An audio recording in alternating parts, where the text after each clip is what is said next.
ഇതിൻ്റെ റെൻറ്റ് എത്രയെന്നറിയോ? 2500. അപ്പോൾ ഈ കാണുന്ന ഗൗണിൻ്റെ റെൻറ്റ് എത്രയെന്നറിയോ? അതും 2500. ഇതിൻ്റെ റെൻറ്റും 2500. ഇപ്പോൾ നിങ്ങൾ കൺഫ്യൂസ്ഡ് ആയില്ലേ?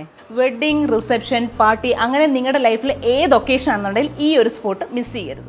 ഞാനിപ്പോൾ ഉള്ളത് കൊച്ചി കരൂരുള്ള വാവ് ബ്രൈഡ്സിലാണ്. വാവ് ബ്രൈഡ്സ് എന്ന് പറഞ്ഞാൽ ഇതൊരു റെന്റൽ സ്റ്റുഡിയോ ആണ് കേട്ടോ. ഇവരുടെ ഒരു സ്പെഷ്യാലിറ്റി എന്താണെന്നറിയോ? ഇവിടെ നിന്ന് നിങ്ങൾ റെന്റിന് ഏത് ഡ്രസ്സ് എടുത്താലും ഒറ്റ പ്രൈസ് റേഞ്ചേ ഉള്ളൂ, 2500 ആണെന്ന് കരുതി ഇതിൽ വർക്കിലൊന്നും ഒട്ടും കോംപ്രമൈസ് ഒന്നും ഇല്ല കേട്ടോ. ഇതിൽ വർക്കൊക്കെ ആണെന്നുണ്ടെങ്കിൽ നല്ല ഹെവി വർക്കാണ്. നമ്മളിപ്പോൾ പുറത്തുനിന്നൊക്കെ മേടിക്കുകയാണെങ്കിൽ 40 അല്ലെങ്കിൽ 50 എബോ ഒക്കെ വരുന്ന റേറ്റിൻ്റെയാണ് ഇവിടെ 2500-ന് റെന്റിന് കൊടുക്കുന്നത്.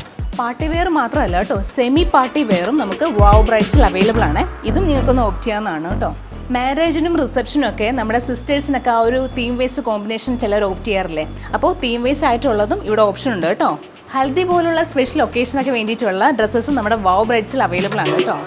ഇവിടുന്ന് ഓരോ ഡ്രസ്സസും ഇല്ലേ റെന്റ് ഔട്ട് ചെയ്തതിന് ശേഷം ഡ്രൈ ക്ലീൻ ഒക്കെ ചെയ്തിട്ടാണ് വീണ്ടും റീസ്റ്റോക്ക് ചെയ്യുന്നത്. അതുകൊണ്ട് ഹൈജീൻ്റെ കാര്യത്തിൽ നിങ്ങൾ ടെൻഷൻ അടിക്കണ്ട കേട്ടോ.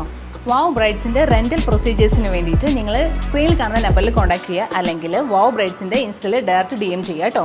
പിന്നെ ഈ 2500 എന്ന് ഞാൻ പറഞ്ഞില്ലേ, അത് നിങ്ങൾക്ക് നെക്സ്റ്റ് ഡേ തന്നെ നിങ്ങൾ റിട്ടേൺ ചെയ്യണമെന്നില്ല കേട്ടോ. 4 days വരെ നമുക്ക് ടൈമുണ്ട്. അപ്പോൾ വാവ് ബ്രൈഡ്സിൻ്റെ കറക്റ്റ് ലൊക്കേഷൻ വരുന്നത് കൊച്ചി കരൂർ സ്റ്റേഡിയത്തിൻ്റെ ബാക്കിലായിട്ടാണ് കേട്ടോ, നിയർ ടു അൽക്കാസ.